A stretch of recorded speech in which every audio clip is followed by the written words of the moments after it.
बॉलीवुड में comedy of errors जैसे genre के लिए पति पत्नी और वो वाला एंगल हमेशा से फिल्मकारों का पसंदीदा रहा है।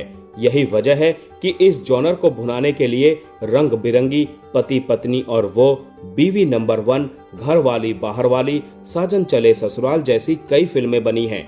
इसी तर्ज पर 2019 में मुदस्सर अजीज निर्देशित कार्तिक आर्यन स्टारर पति पत्नी और वो भी आई थी, जो खूब हिट रही थी। अब उसी सफलता को कैच करने के लिए मुदस्सर अजीज इसका सीक्वल यानी पति पत्नी और वो 2 लेकर आए हैं।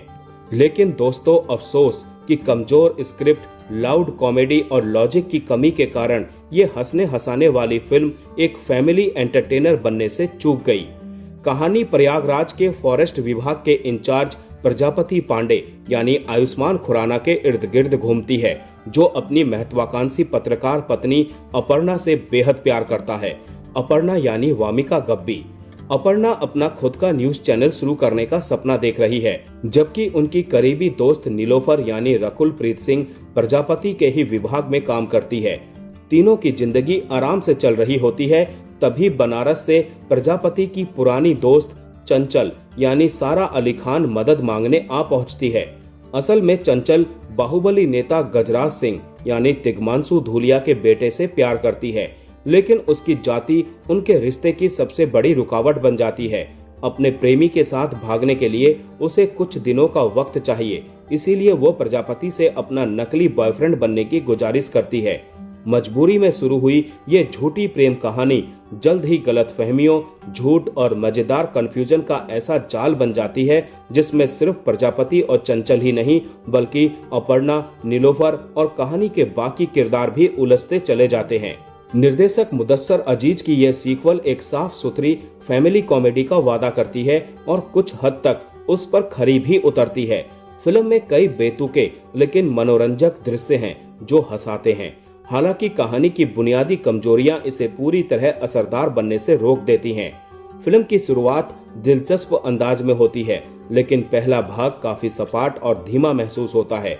सेकंड हाफ में कहानी रफ्तार पकड़ती है और कॉमेडी ऑफ एरर्स से पैदा होने वाला कंफ्यूजन कई जगह दर्शकों को हंसाने में कामयाब रहता है। डायलॉग्स में प्रयागराज का देसी फ्लेवर अच्छा लगता है और कुछ वन लाइनर्स सचमुच मजेदार बन पड़े हैं। हालांकि पूरी फिल्म का ट्रीटमेंट कई जगह जरूरत से ज्यादा लाउड महसूस होता है।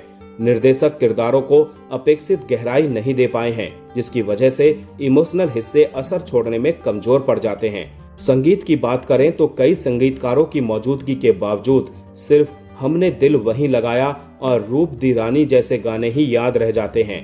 केतन सोडा का बैकग्राउंड स्कोर कई सीन्स में जरूरत से ज्यादा तेज सुनाई देता है, जबकि जिष्णु भट्टाचार्य की सिनेमेटोग्राफी औसत रहती है।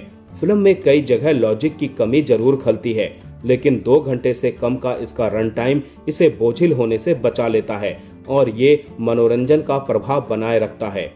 अभिनय की बात की जाए तो पूरी फिल्म आयुष्मान खुराना के कंधों पर है, जिसे उन्होंने अपनी कमाल की कॉमिक टाइमिंग से मजबूती से उठाया है। अपर्णा के रोल में वामिका को फिल्म में अच्छा खासा स्क्रीन टाइम मिला है, जिसका उन्होंने पूरा फायदा उठाकर अपनी भूमिका को यादगार बनाया है। सारा अली खान भी चंचल की नौटंकी करने वाली भूमिका में एकदम फिट बैठी है। उनका ओवर द टॉप अंदाज किरदार पर हर तरह से सजता है। रकुल प्रीत ने भी नीलोफर की भूमिका के साथ पूरा न्याय किया है। रोमांटिक कॉमेडी और पारिवारिक फिल्मों के शौकीनों के लिए ये वन टाइम वॉच हो सकती है।